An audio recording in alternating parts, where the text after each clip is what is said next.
सपा में कैबिनेट मंत्री रहे अभिषेक मिश्रा आगरा पहुंचे और योगी सरकार पर जमकर हमला किया। कानून व्यवस्था और भ्रष्टाचार पर भी बड़े हमले किए।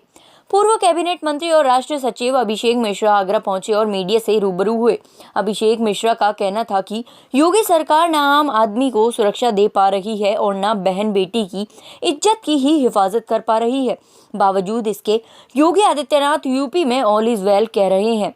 कानून व्यवस्था सरकार के काबू से बाहर है। अभिषेक मिश्रा ने हाथरस कांड में योगी सरकार द्वारा पीएफआई का हाथ होने के बयान पर कहना था कि योगी सरकार फंडिंग और षड्यंत्र की बात करती है तो ये फेलियर देश के गृह मंत्रालय और वित्त मंत्रालय का है कि आखिर इनकी निगरानी होने के बाद भी योगी मोदी सरकार विपक्ष पर षड्यंत्र रचने की बात कहती है, जबकि अपनी नाकामी छुपाने को विपक्ष से लेकर मीडिया तक के अधिकारों का हनन किया। 7 दिन तक बेटी की एफआईआर नहीं हुई और 14 दिनों तक बेटी को इलाज के लिए दिल्ली तक नहीं भेज पाए। योगी सरकार द्वारा 5 साल की संविदा पर नौकरी देने के सवाल पर अभिषेक मिश्रा का कहना था कि जनता 2022 में योगी सरकार की सत्ता की संविदा समाप्त कर देगी। अहंकार में डूबी योगी मोदी सरकार में भ्रष्टाचार चरम पे है और इनके सांसद विधायक लापता हैं, जिन्हें जनता तलाश रही है। मिश्रा ने यह भी ऐलान किया कि इस बार सपा अपने दम पर चुनाव लड़ेगी और 2022 में पूर्ण बहुमत की सरकार बनेगी। जो सरकार के जन विरोधी आदेश हैं उन्हें भी बदला जाएगा। देखिए, पूरे उत्तर प्रदेश में मैं और प्रदीप तिवारी जी दौरा कर रहे हैं। आज 20वां जिला हो गया है। लगभग 115 116 विधानसभाएं पूरी हो गई हैं। हर जगह जाके हमने एसेस करने की कोशिश की है कि सरकार के खिलाफ मुख्य मुद्दे क्या चल रहे हैं इस समय। तो आज की तारीख में मुख्य मुद्दे जो हैं, अगर ब्रीफ में कहूँ तो करप्शन बहुत बड़ा मुद्दा है। कोरोना के मिसमैनेजमेंट, मिस हैंडलिंग, जिस तरीके से सरकार ने, अगर सरकार ठीक से काम करती, भारत सरकार, उत्तर प्रदेश की सरकार, तो देश कोरोना से बच सकता था। लेकिन उसके खिलाफ उन्होंने ठीक से काम नहीं किया। उस समय फ्लाइट्स रोकनी चाहिए थी, इनफ्लो जो था उसको कंट्रोल करना चाहिए था, टेम्परेचर्स होने चाहिए थे, टेस्टिंग होनी चाहिए थी एयरपोर्ट्स पे, कॉन्टैक्ट ट्रेसिंग होनी चाहिए थी, आइसोलेशन होना चाहिए था, क्वारंटाइनिंग होनी चाहिए थी, वो नहीं हुआ।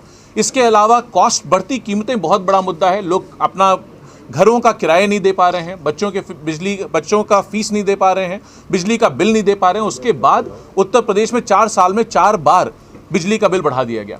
रोजगारी एक बहुत बड़ा मुद्दा है। लोग बेरोजगार हो गए, करोड़ों की संख्या में बेरोजगार हैं। जो हैं नौकरियों में उनको तनख्वाहें नहीं मिल रही हैं, 6-6 महीने से तनख्वाहें नहीं मिली हैं। आज सरकार ऑलरेडी लोगों को तनख्वाह नहीं दे पा रही है और जो लोग नौकरियों पे हैं 50 साल के बाद अलग अलग नाम पे उनको निकालने की साजिश रची जा रही है। हम लोग उसका विरोध करते हैं। जिस तरीके से सरकार संविदा की बात कर रही थी वो तो समाजवादी पार्टी ने विरोध किया, तो इस वजह से सरकार को बैकफुट पे आना पड़ा। वरना 5 साल की संविदा जो नौजवानों की थी, हम उसका विरोध करते हैं। इसके अलावा बहुत बड़ा मुद्दा आज उत्तर प्रदेश में चल रहा है कि किस तरीके से करप्शन फैला हुआ है। बहुत हर तरफ अत्याचार हो रहा है। कोई सुनवाई नहीं, जनता के कोई नाम नहीं लेना चाह रहा, कोई आदमी मदद करने को तैयार नहीं। भारतीय जनता पार्टी के सारे विधायक, सांसद, मंत्री पता नहीं कहाँ खो गए हैं। उनको जनता खोज रही है। मुझे लगता है उनको जहाँ भी खोजने की कोशिश कर रहे हैं, कहीं उनको कोई जवाब नहीं मिल रहा, कोई सपोर्ट नहीं मिल रहा, कोई रिस्पाइट नहीं मिल रहा। अब आप देखिए, जो सरकार कह रही है, सच में वो कह क्या रहे हैं? वो ये कह रहे हैं कि बाहर से पैसा आया, जो मुद्दा भटकाने की कोशिश है। ये सच में इल्ज़ाम है किस पे? ये सच में इल्ज़ाम है भारत सरकार के गृह मंत्रालय पे।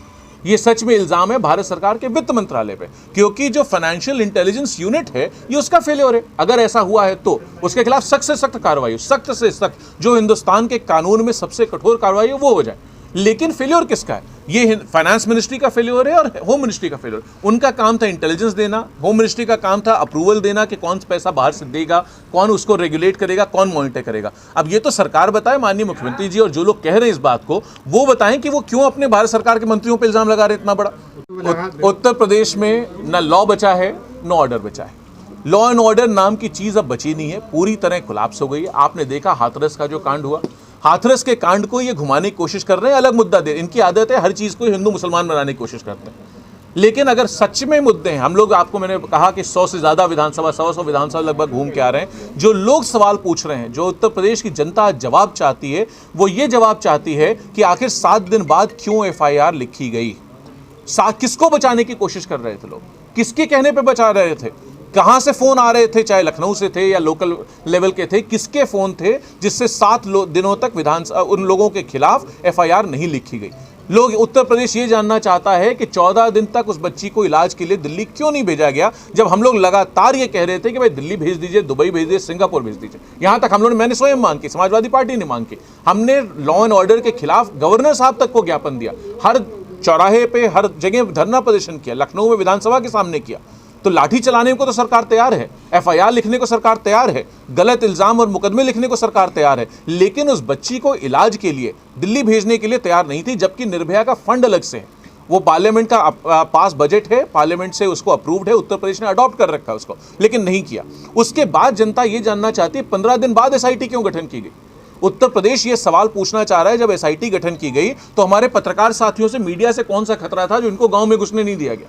आपसे कौन सा खतरा था पत्रकारों से, आप बताइए। कैमरामैन और एक पत्रकार अगर चला जाता तो ना 144 का उल्लंघन था, ना लॉ एंड ऑर्डर का उल्लंघन था, ना पीस का उल्लंघन था, लेकिन मीडिया जो चौथा स्तंभ है डेमोक्रेसी का, उसके भी खिलाफ साजिश सरकार रच रही है, लगातार काम कर रही है उसके खिलाफ। देखिए, नाम बदलने में तो सरकार एक्सपर्ट है, इनको तो सच पूछिए, हत्या का, कानून का कोलैप्स का, मर्डर का, डेकॉइटी का, हीनियस क्राइम अगेंस्ट विमेन का, इन सब का नाम बदल करके विकास रख देना चाहिए। अगर ये विकास रख देंगे तो उत्तर प्रदेश में सबसे आगे करके खड़े हो जाएंगे, वरना पूरी तरह फेल है सरकार। एक सवाल ये है कि क्या इस बार निकल रहे हैं, आपको याद होगा जब कोरोना काल के दौरान वो निकले थे तो उनको अरेस्ट किया गया था, उनको डिटेन किया गया था, रोका था, पुलिस ने नहीं जाने दिया।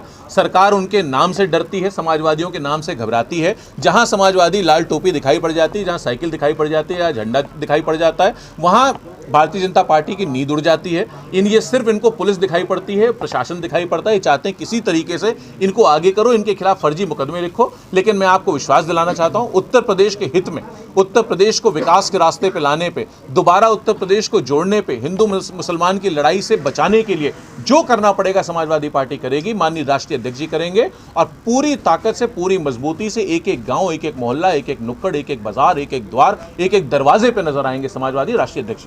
समाजवादी पार्टी ने लड़ाई किसी ने लड़ी इलाहाबाद से लेकर के, कानपुर से लेकर के, आगरा से लेकर, लखनऊ से लेकर के, उत्तर प्रदेश के हर जिले में हमने संघर्ष किया।